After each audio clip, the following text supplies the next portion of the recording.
con đi đêm 6 đi khảo võ đây.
Leo, không được ăn mạ nha. Ăn mạ là bị ăn đòn á.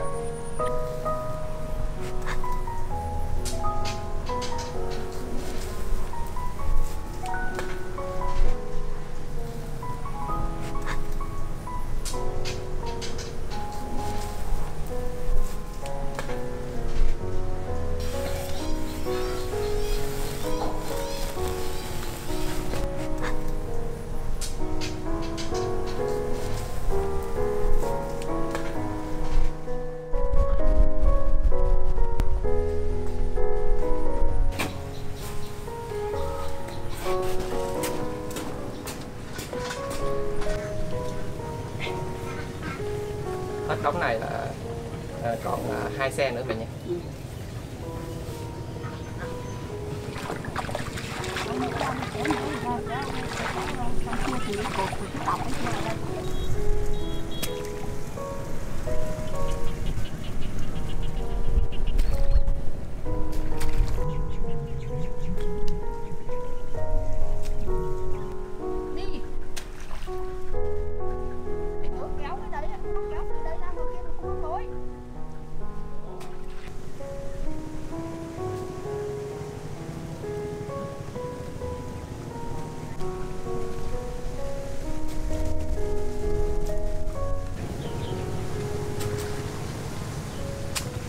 Đấy, chia ngang như thế này.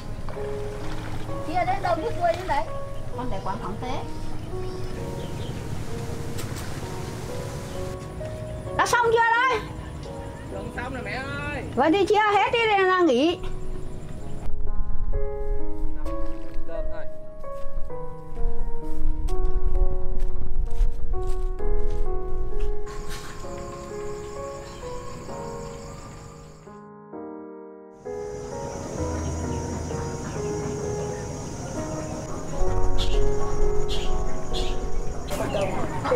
Sáng mình đi cấy sớm mà mấy cô lại đi cấy sớm hơn nữa.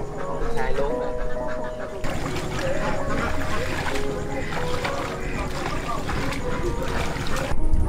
Mấy bạn dịch chịu khó trong chuồng nha. Bữa nay cấy được ra ruộng đâu.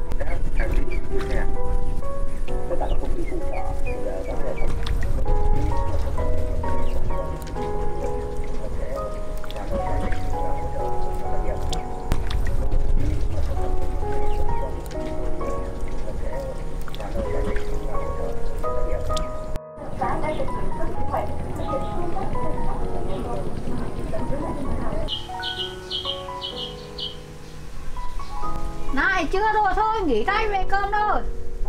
Dạ vâng. Chưa rồi. Lấy cho con hũ 6 ngâm đi. Con mày con rửa tay rửa chân, con pha nước 6 uống.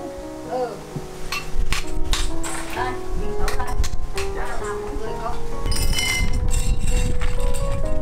Trời đây mà có được nước 6 uống là ngon. 6 ngâm hôm nay ngon ghê.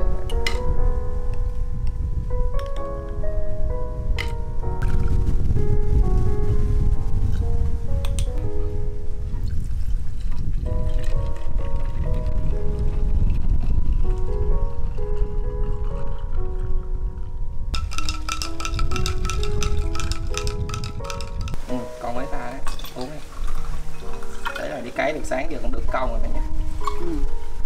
Mày thấy năm nay con cấy đẹp đỡ hơn chưa? Nó quen đi là thuộc hết, biết hết. Mẹ uống miếng nước sáo đi cho mát. Giờ chiều nghỉ tí là chiều lại đi cấy tiếp.